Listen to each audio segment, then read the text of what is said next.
Games Workshop has confirmed a new edition of 40K.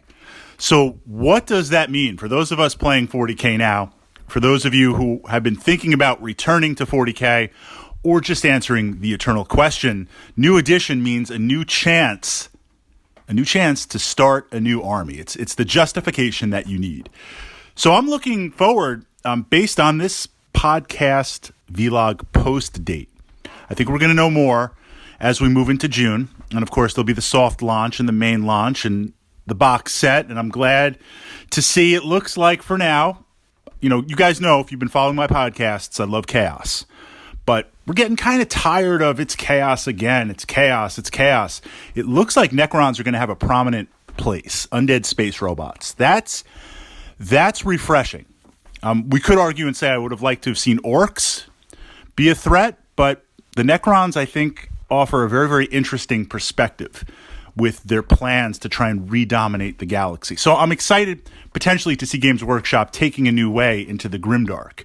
But in terms of the rules, it's interesting. The best rule set ever. The most refined rules. I mean, we hear that every edition. What are they going to really say? But it looks like we're going backwards. And by going backwards, I think that's good. Because over all of the editions of 40K, there have been subsets of rules that worked, that were really good.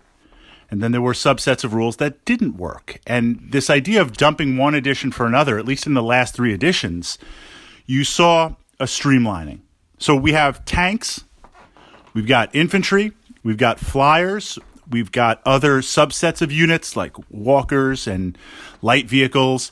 Essentially everything in 40K right now is a wound counter. That's it. It's just wound counters. I understand they were trying to streamline the game. I understand trying to make everything command points and pushing in that direction. And there was good reason for it. But one of the rules adjustments that they're talking about in this new edition, the idea of tanks and flyers being somewhat separate with how they operate, having a unique aspect to the game.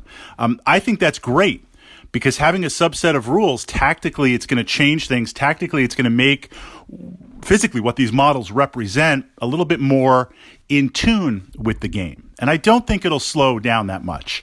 Look back, if you've been playing 40K for a while, the early Forge World rules for flyers.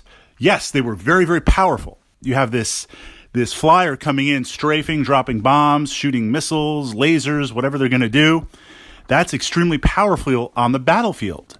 But it was countered by the fact that it moved very fast off the table. So you had attack vectors. You had to plan your attack vector. You had to plan when it was coming in. And when it came in, your opponent might not be there because the battlefield is very fluid. It was kind of a subset of rules. I'd like to see going back to something like that. I'd like to see vehicles going back to something a little more separate. I won't say with armor values, but we're going to wait and see. So I like this idea. I think that's good. Have subsets of rules, pull them all together in the main rules. Second, what intrigues me. I love big games. I love throwing down my models. You get your models. We get 2 or 3 friends. Big games, the social interaction. And I will say that whatever passes for a normal game of 40K, we tend to play bigger games, not only because we have big model collections, the group that I play with, but also it's natural, right? You want bigger, you want more toys on the table. But what about smaller games? I like smaller, more intimate games, 2 or 3 squads, 10, 15 models. Let's say skirmish. Now, what's interesting in the FAQ, they talked about this idea of being able to play 40K at multiple levels, but it's not Kill Team. Kill Team is not being replaced. So what that tells me is the mechanics, the core mechanics of 40K, they're going to be able to scale. Will they be able to break down something similar to what we saw in the Combat Patrol or the Kill Team rules of, I think it was it 4th edition 40K, where the models were able to break out under the command of a sergeant. And in essence, I could see this idea of command points, utilizing them not for your army, but for individual units. Could there be subsections for command points, whether it's a giant army, a medium-sized army, or a smaller-sized army, based on literally the avatar, the model that's in command? That kind of intrigues me. if they truly build in a system that allows you to effectively scale different size games, I think that's going to be great. The other 2 points that are intriguing, which could go either way. It could go either way. One of the challenges in every edition of 40K, and of course, this is not a criticism. You guys know I love 40K, but there is zero balance. There is no balance. And as the edition moves on, Games Workshop releases new units, releases new models. This is the duality. This is the double-edged vorpal sword. I want them to release new models because I want to buy more stuff. And the way to motivate you to buy more stuff is to make the rules really powerful and make the units really potent on the table. This creates power creep where, as the edition advances, certain armies struggle, certain models struggle, certain units struggle, and then what Games Workshop does is they reboot everything. So that's where we are. There's going to be this reset. What they've been talking about to possibly counter that power level, that power creep, and this is why it's on the fence, because if they really correct it, I mean, BattleTech, Historicals, there's other games that have flattened that power curve and kept it in check, or at least given you multiple options. Games Workshop has never done that because that's their whole business model, to sell you the plastic crack, literally. But they're talking about more command points for everybody.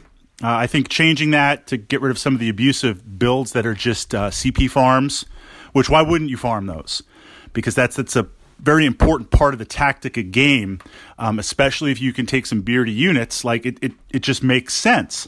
So if you give more points for everybody, okay, throw enough stuff at the wall, it's going to stick. But also they've been talking about this idea of campaign play, shifting 40K to a campaign type setting to try and undo some of this power creep, to try and undo some of this massive competitive play. That doesn't mean there won't be 40K tournaments. They'll have house rules.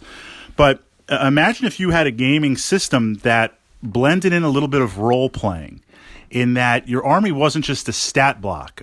Imagine if you could play with the same group of people, or at your club, or just basement battle reports with your friends, and little micro tweaks based on how the battle happens, how things go.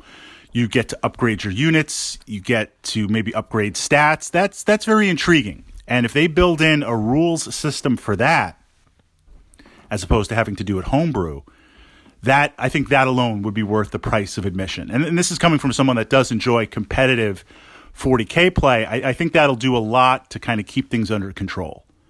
So we're going to move ahead. I'm going to push out a couple of other vlogs exploring other points, but that's my initial impression on these rumors.